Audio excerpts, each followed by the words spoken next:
There is this fear that CEOs have and founders have. Well, if I'm not doing it, who's going to do it? That's no shade to the founder or the CEO, but they just simply don't have the capacity anymore. Yeah. Nobody wants to find out that their $30 million in pipeline is really like 7. The smoke is already there. So don't wait until this thing is a 5-alarm blaze. This is The Coordination Tax, a podcast about what actually breaks down when teams stop sharing the same reality. I'm Kristian Luoma, co-founder at In Parallel, and every episode I sit down with somebody who's lived through a mess of keeping organizations alive. And today we have Jason Barnaby. He runs Firestarters Inc., and companies pay him to do the job that their CEO is already doing badly, running sales. He's a college professor, a coffee shop owner from Europe, a corporate sales leader, and now a fractional one. And he has opinions. So let's get to it.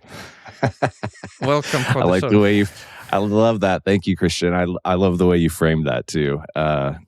Whether people like them or not, yes, I have opinions. And I find the older I get, the more I don't care who tends to agree with them. They're my opinions. If you don't like them, keep scrolling is my advice. Yeah, in the previous episode with James Fielding, we were talking about the honesty. Like one of the sort of grounding truths is to be honest to yourself and to your colleagues, and that takes you far. So I guess that's the privilege that we earn with age. Yeah. Half of your clients are companies where the CEO still runs the sales, even though they probably shouldn't. From Correct. outside, that's the part of the founder-led sales thesis. But from the inside, what does it actually cost to the CEOs and to the companies? What's the moment that they come to you and ask for help?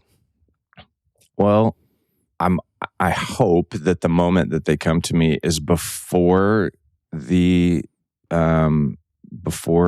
everything has burnt to the ground. I hope that it's when they are aware enough to see the smoke and realize that it is a fire in their own house and that it's not something that somebody else needs to deal with. What precipitates that is, and I don't, by the way, I don't think it's a terrible idea for founders and leaders to start off doing sales. Who knows the message? Who lives it more, who's more passionate about it than they are? No one. Exactly. And the problem is when it gets to a particular place and you've done a lot of selling, now I call it the two sides of the business. So you have the sales business where you're bringing it in, and then you have the service business where you have to hold on to what you've brought. And when the service side starts to get way heavier and there's more things that demand your time and your attention, and you have to be truly a CEO, not just a salesperson who started a company. Yeah. That's where things get a little bit sticky because there is this fear that CEOs have and founders have. Well, if I'm not doing it, who's going to do it? So that's the first thing. Yeah. And then the second one is, and if that's not me, and I think if they're really honest with themselves, they would agree with this because I have these conversations with them. If it's not them, is that person whoever it is, if it's a fractional leader, if it's somebody from inside, if they bring somebody in full time, whatever that looks like, are they going to do it as well as the person has done it, as well as they have done it? And the answer is, and this is hard for them to hear, yes, because yes, they're going to do as good of a job. And honestly, I think they're going to do a better job, not because they're better, that's no shade to the founder or the CEO, but they just simply don't have the capacity anymore. Yeah.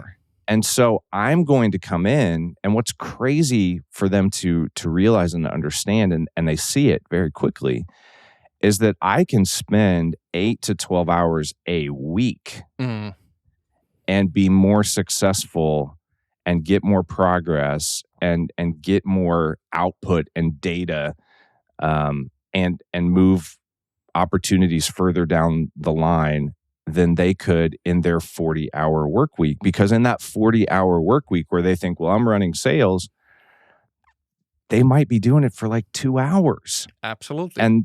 And that they don't believe that. No. And I'm like, okay, let's do a time on it.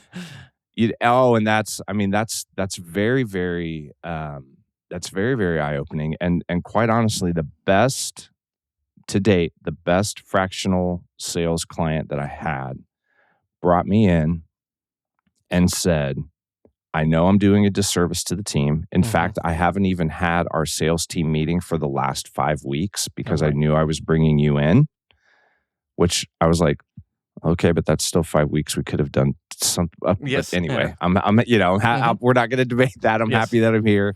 This is good.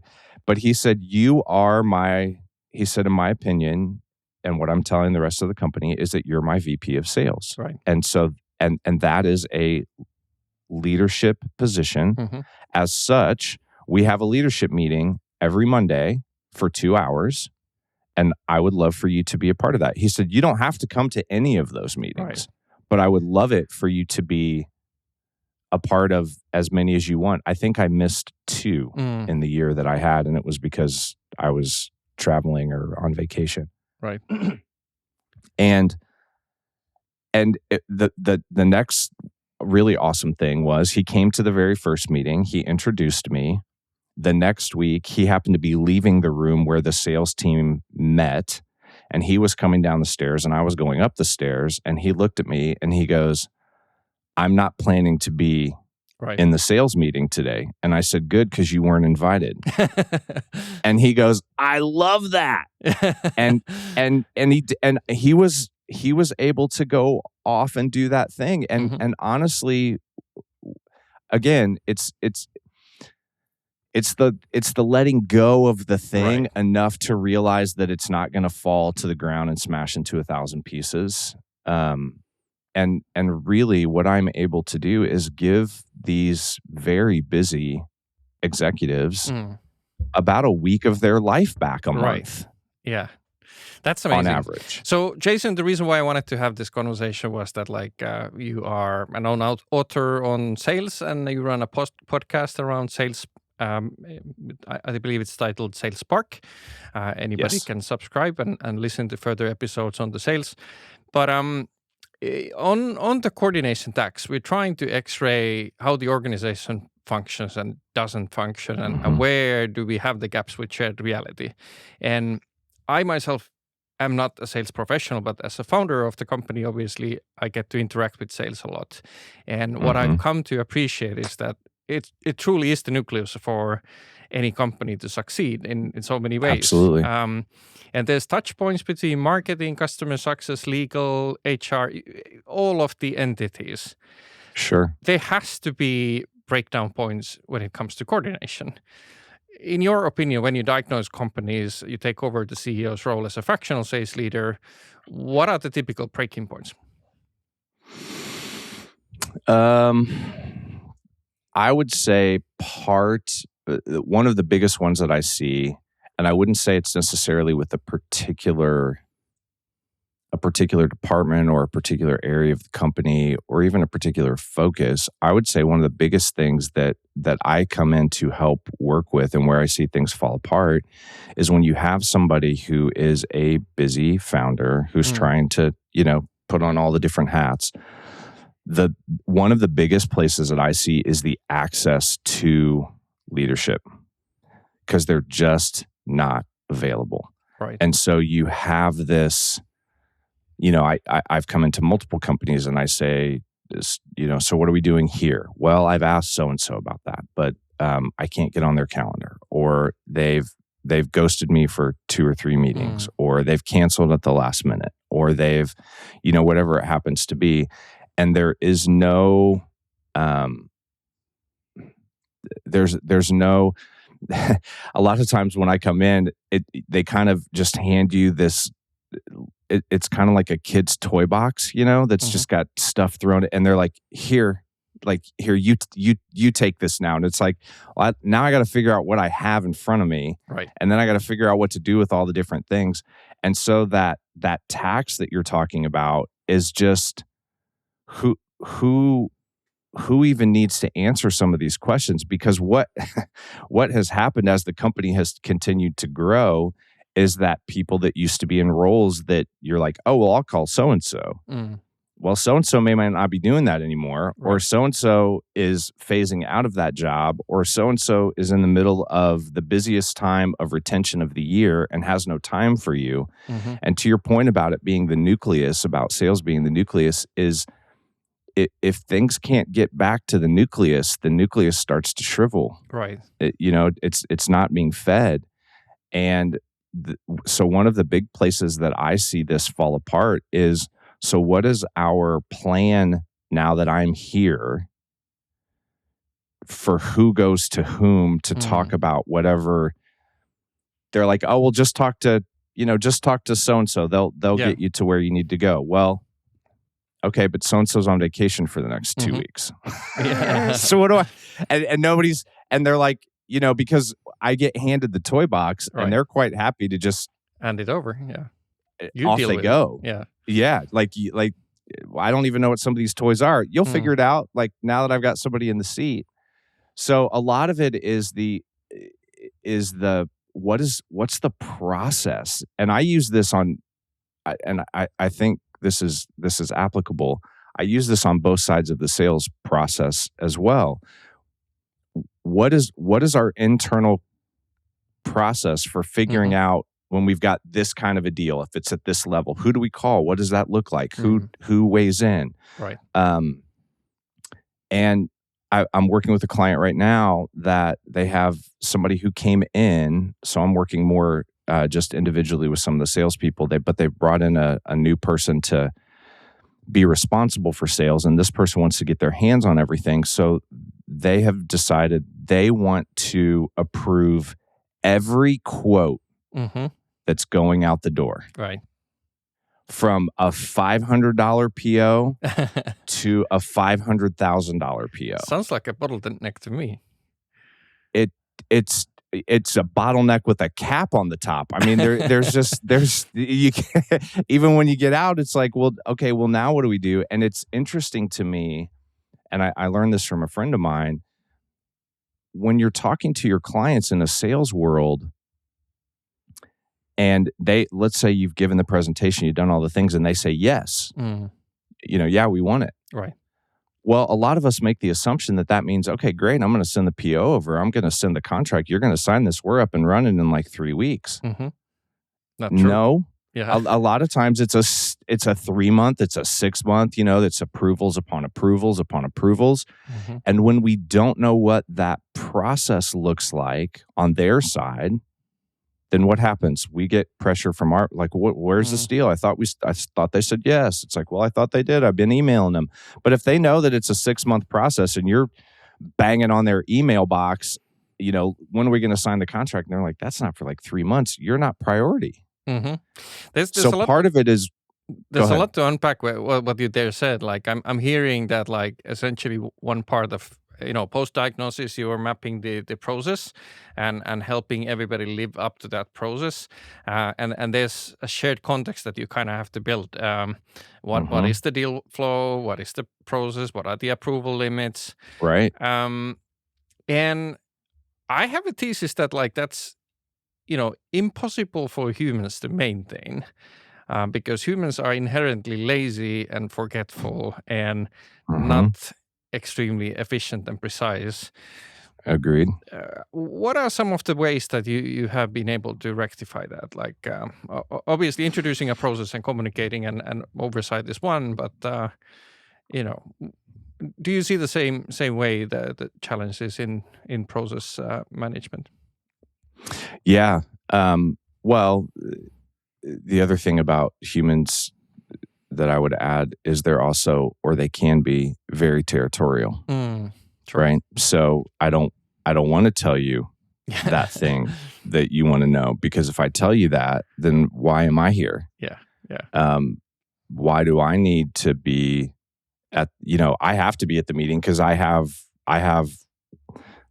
we used to call it at the company I used to work for, which was very meeting heavy and very much this way. They had the golden spreadsheet in the locked drawer that only they had the key to. And so like, well, if I get hit by a bus tomorrow, number one, you don't have the key to the drawer. And number two, like you can't possibly break down that spreadsheet because that's I've created that. And it's funny that you asked that question because recently I'm part of a peer community. It's based here in Indianapolis, but we have people from all over the country and Canada as well. It's called Collab for collaboration. And we recently did, 3 of us from the group did a session, a workshop on when collaboration breaks down. Like, what do we do? Wow.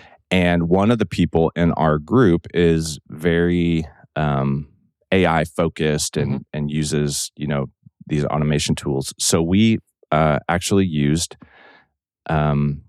just an AI, which I didn't know existed until we did this, but an AI like group chat basically. Right. And we, he had questions. I'm sure you're very familiar with this, but he had questions and we put those things in. And it was awesome because I didn't have to go to 10 meetings. Right. I didn't have to like have a binder. I used to have a saying, because I used to be in training and development, that binders are the places that information goes to die. Yeah. You do it once, nobody goes back to. Right. And you stick the huge, you print something that costs hundreds of dollars, you put it on the shelf and nobody, if you can even find where somebody put it. So that's been incredibly helpful, but you're still going to have people who are afraid of AI. What do we do in those situations? I found, and this has been a management style thing that I've done from the very beginning. I love to get everybody in the room at the beginning, even if it's for 15 minutes, quick touch point, and say, here are the most important things that we need to deal with. Here are the most important pieces and points. And if you agree with this, because I know I only have you for 15 minutes, like, here are the 3 most important things I need you to agree on, and then you can leave and we can figure out the details. Right. But I find that people want to get into the room and it's like, well, everybody's got to have a say, and you have to be willing to let some of that go. And actually, because with collaboration, you have to trust that the person that you're giving whatever the thing is, they're going to do it. And I just find a lot of people come in with a very scarce mentality of like, well, this is, and I'm sure that's even more so in big corporations with the AI thing. Like, well, if I give that up, like, what's next? AI is going to take my job, right? And so then people pull back instead of opening up. That is interesting. I do find that, like, a lot of times humans sharing different perspectives is where the real work happens. Being able to engage into a debate. Obviously, after that, it's about assigning the mandates and running with it. That's what accountability is. I'm still curious about that golden spreadsheet because I've heard that story before and experienced it myself as well. Why does it happen that every single quarter everyone misses their sales forecast? Like, what's the anatomy of that failure? Because I trace it back to that shared golden spreadsheet. Like, if it would be up to date, it would be enacted on. Like, it would happen. Right. Well, so that's such a great question, and I feel like my mind's like, we go this way. So I'll tell you, with the golden spreadsheet, if I agree with you, if it was accurate, if it was up to date, because salespeople are infamous, and I am one of them. I absolutely hate working through my own CRM stuff, like inputting and that's why I think part of this whole collaboration thing, if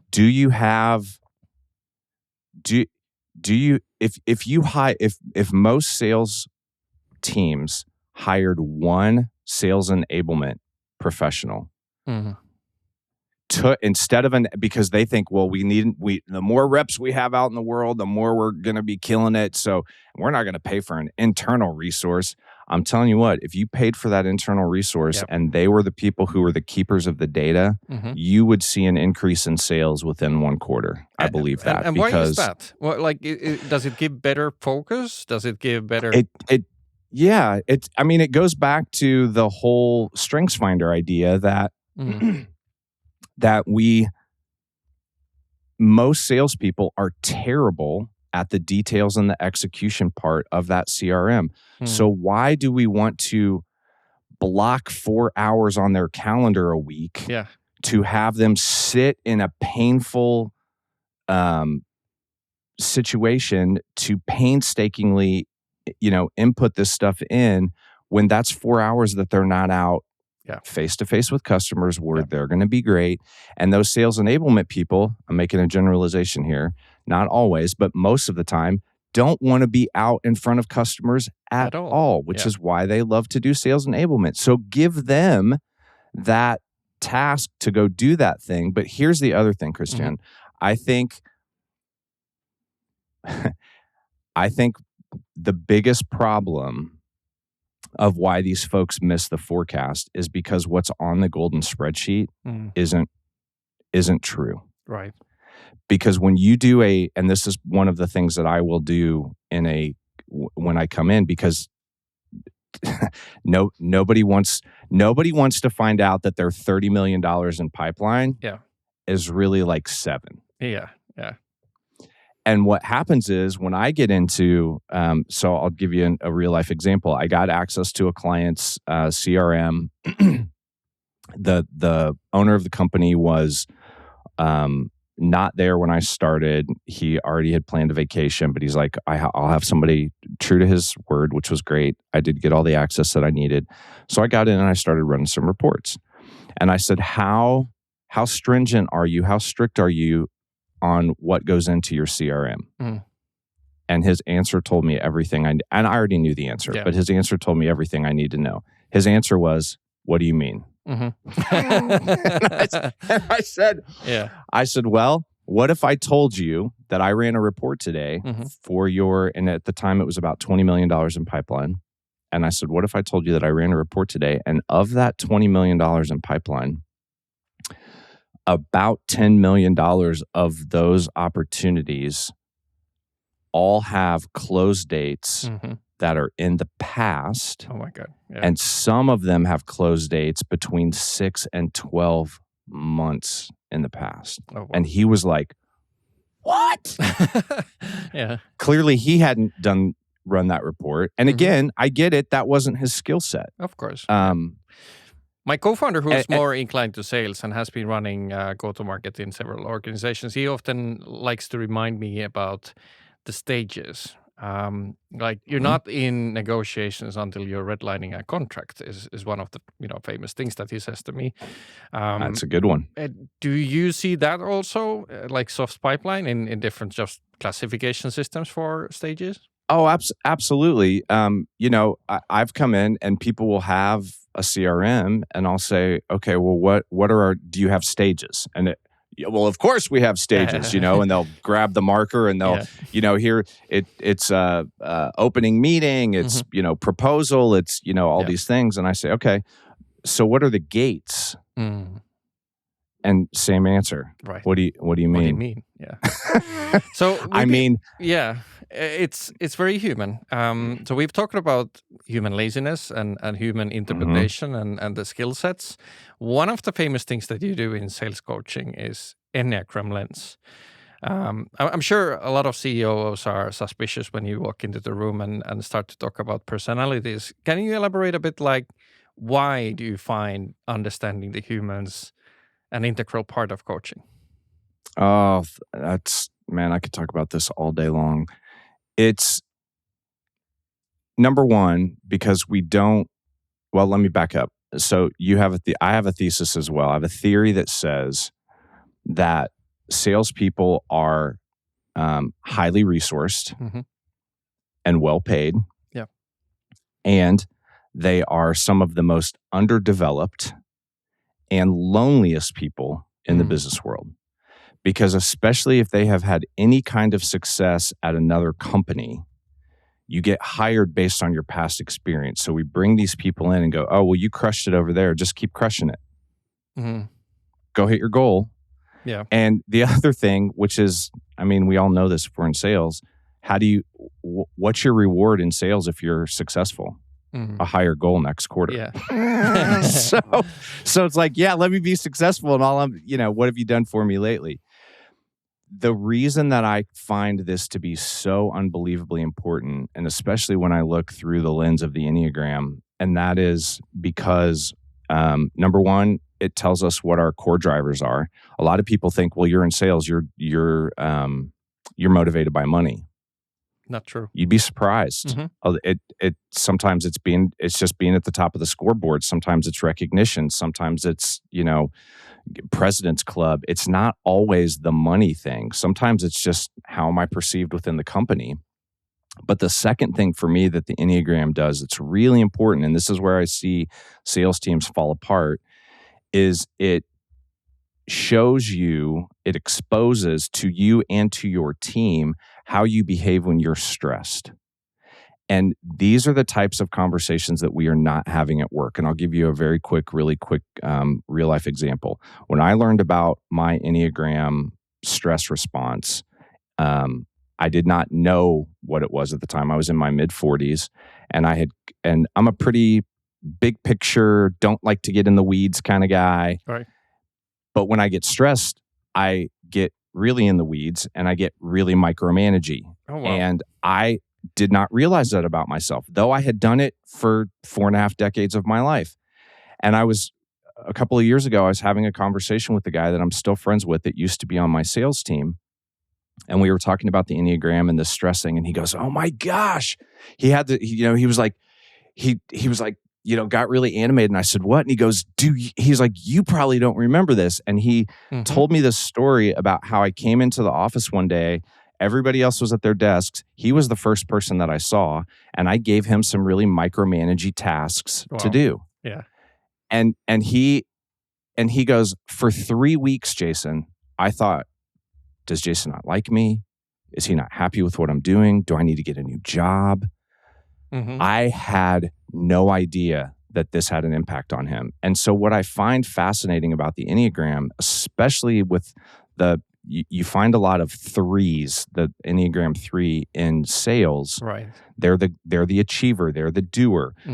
They're give them the things and they'll always get it done. Well, what happens when those people get stressed? They crawl into like a hole and kind of pull the blanket over the top and just numb out. Wow. They don't answer emails. They maybe don't turn their cameras on. They start missing deadlines.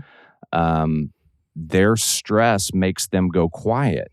If I don't know that about my lead salesperson, yeah, what do I think as a leader? Oh, they didn't hit their numbers. They're disengaged. I bet they're looking for another job. Yeah. And so I start to make up a story, and my brain is wired in such a way that I'm going to go find evidence for the story that I've made up, which is not the truth. And and here's the thing, if you've got a sales team of 5-10 people, that's happening with all of those people, and it's also happening with the leaders. So you have all these dynamics that we never talk about. But if I know that my lead salesperson goes dark and goes quiet when they get stressed and they miss 2 meetings, I pick up the phone and go, hey, Sarah, how are you? What's going on? Yeah. I love that. Like, I've never thought about the stress reaction in that way. Like, I may have missed that when we've been doing different sort of like disc analysis or in Enneagrams and so forth. But I mostly applied it for interfaces, like between teams, between people, which I'm sure it's applicable as well. But what you're arguing is that, that's a secondary application. The primary one is being able to understand the situation. Sure.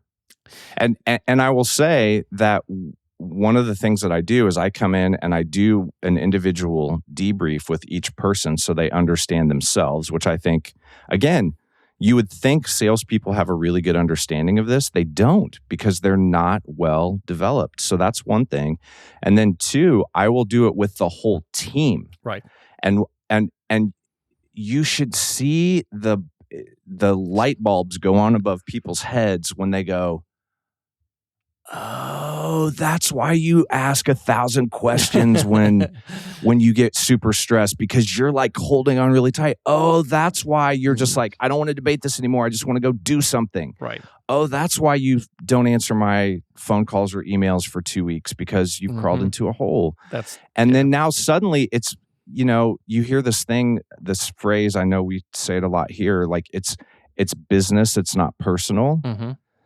This truly is like helps people not fall down that hole of meaning making and story making, and all of that drama just disappears if I know how you are in stress, because then we can talk about it. Yeah. So one of the often talked about topics, we kind of touched upon it, is comp when it comes to sales. I see that like there could be scenarios where the incentives are drawing people to opposite directions, especially across the functions. I'm sure you've seen this throughout. The salespeople are rightly compensated above the average as they perform, but on the other hand, their sort of like compensation is highly dependent on the fact that they do. Do you see compensation plans as a structural tool for addressing the coordination challenges? Yes. If there is proper conversation and understanding, because I see oftentimes, well, let me say this. First and foremost, I think one of the most effective tools in any organization, if you really want great collaboration and understanding, is to have, and this is what I did when I was in my corporate job. For the first 6 weeks of my job, all I did was job shadow literally every job in the entire division. And I cannot tell you how many times I was like, I had no idea that those people did that. Oh, and those people talk with those people, and those people use this system, but those people don't use that system. So you start to see these, these different processes and patterns and all this sort of thing. So a lot of people will look and go, oh, well, they get to go to they get to go out to dinner for a living, or they get to travel for a living. That all sounds super glamorous until you do it day in and day out for years. And so the other, and I'll get back to that compensation thing in a second, but the piece that people don't see is the birthdays that are missed, the sports events that are missed, the important, because you're on a plane, or you've got to take a call because it's a deal, or somebody emailed you at 10:30 last night and you were up till 1 o'clock this morning putting the proposal together. That's why you rolled into the office at 9 o'clock. Not because, because you slept a little bit longer because you were up till 1 o'clock, but people don't see that. And so I think that can be a place where, instead of collaboration, there can be a lot of resentment. Like, well, they're not working any harder than I am, or, they don't do the stuff that I do. And there is a lot of, and I've unfortunately worked with salespeople like this. I call it, they throw the grenade over the fence and just, like they sell the thing, pull the pin. I sold it. You clean it and skin it and deal with it. Exactly. Ship it. And by the way, ship it as quickly as you can. I've been in a couple of places. I've worked with one CEO, and I honestly thought this was brilliant. He said, I want my salesperson, or he said, I'm okay with my salesperson being the highest compensated person in the company, even above me. Because if I can uncap their potential and their earning power, and you have the right person in the seat, they're going to crush it. They're going to keep, they're not going to take their foot off the gas when they win the biggest deal that they've ever won. They're going to put their foot back on the gas. And I think having people in your organization understand that, because I heard this person at a town hall say that to his people. And you could see people when they said that, like well, what is like, he's going to make more than the CEO? That's crazy. Yeah. But then he broke it down and said, here's why I think that. He said, it takes, and granted, this person, the CEO, had been that salesperson, so they had lived this. But they're like, these people are waking up every day, potentially being told no 10 times a day. Exactly. Most of you in this room won't be told no once this week. Yeah. And they're dealing with it 10 times in a day. And because this is a bit caveman like, but because what they kill, we eat. Yeah. Right. I want them out hunting. Mm-hmm. And so we need to support them as much as we can. And I've seen it where, like, when you really have a salesperson who can appreciate that and also appreciate those folks that are helping make them successful, regardless of the amount of money that they're making, you see people come around and help. If they're arrogant and they don't listen, they keep selling stuff that we can't support, they keep making promises that we can't, deliver on, then that's where that problem happens. And again, this collaboration thing, I see sometimes the CEO will look at that and go, oh, well, they sold it. The service people will figure that out. I don't need to get involved. Right.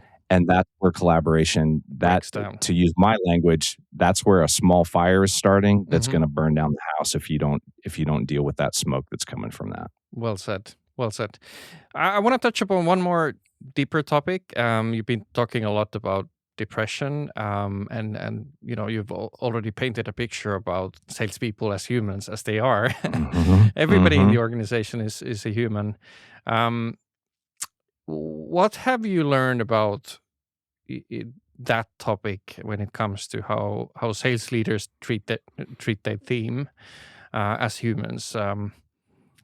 That could have gone the other way, and as you've been in a fractional role, how have you been able to help people in the positions too? Yeah, that's a sticky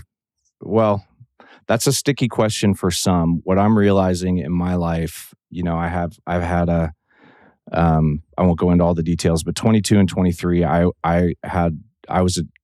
was diagnosed with major depressive disorder, to the point that I did not. This is how numb I was. My doctor had prescribed antidepressants for me, and I did not hear her say it. Wow. So when I came back for my 3-month checkup, which is what you do when you get put on a new med, because I was like, why am I coming back in 3 months? She said, why didn't you fill this prescription? Yeah. And I said, I didn't even know that I had one. Wow. And so through that whole, now being on the other side of this, taking meds, ironically, this week, I just weaned myself off of being on antidepressants for 2.5 months or 2.5 years. Thank you. And you know what? Here's the other thing I will just say quickly with that. I likely, because of the way that my brain works and because of who I am, I will likely be on them again somewhere down the road, probably. Right. I'm not saying that like I'm looking forward to that, but there's no shame. And I had this explained to me by somebody and I'd never thought about it like this. And I've used this example with several people. If you sprained your ankle or broke your leg or cut your head open, you wouldn't walk around with a bone sticking out of your body or a gaping hole in your head. You would go to the doctor and get something done. You would get it fixed. Yeah.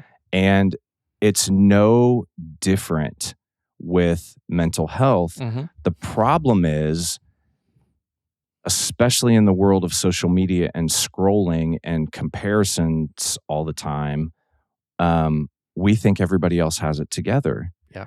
And I'll never forget, I did a video after that last appointment with my doctor, and I was mad because here I am, the chief fire starter of Firestarters Incorporated, who sells actionable inspiration. Right.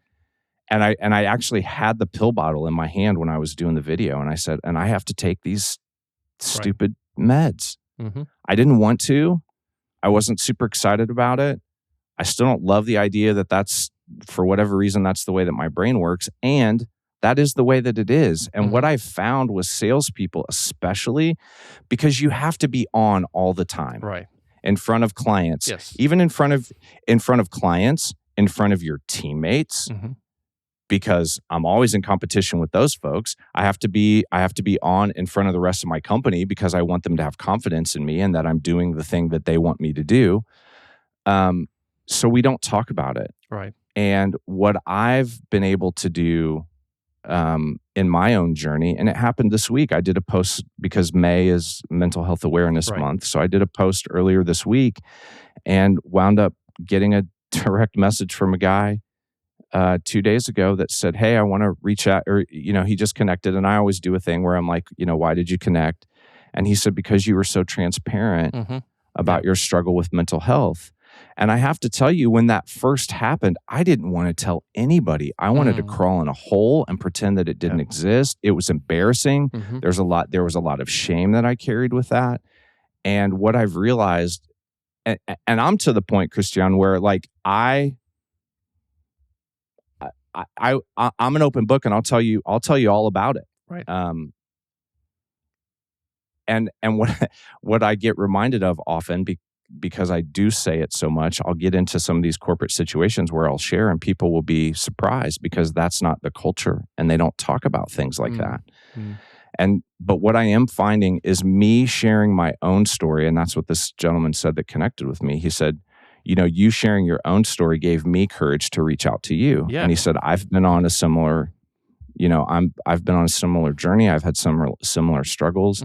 And one of the things that I find, not just with mental health, but with sales, with collaboration, with process, with ownership, with accountability, is when you get people in a room and you can really be honest and say, this is the thing that I'm struggling with, whatever this is. And you can really be honest, and there is psychological safety in the room.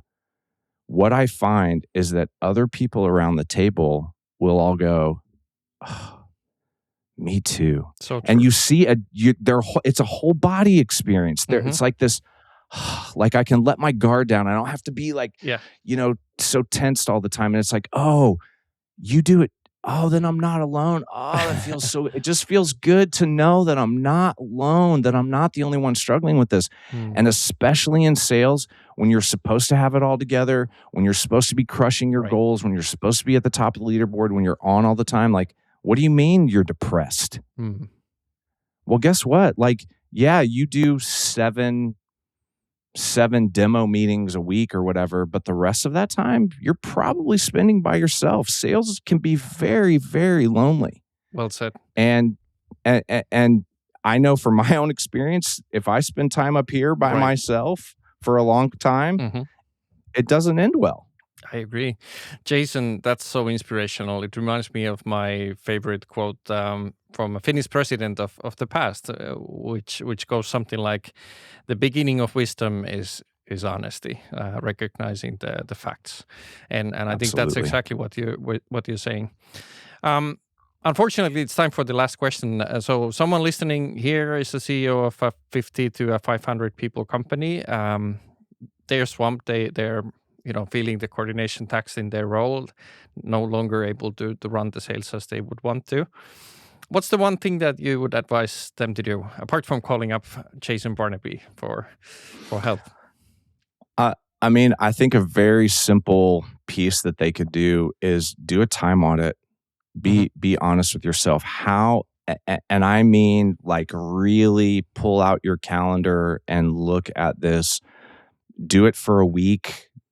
I think a month is going to be very telling, because we're telling ourselves a story that, like, oh, I've got this covered. I've got, I can handle this. But then you really start to look at, like, how much time did you really spend? And a key indicator for me is if your team, if you're not having meaningful 20 to 30 minute one-on-ones with every one of your salespeople at least once a month, and your sales team is not meeting together at least once a month, the smoke is already there. So don't wait until this thing is a 5-alarm blaze. Absolutely. This was the Coordination Tax with Jason Barnaby, the founder of Firestarters. Thank you so much, Jason. Pleasure. Thanks for having me.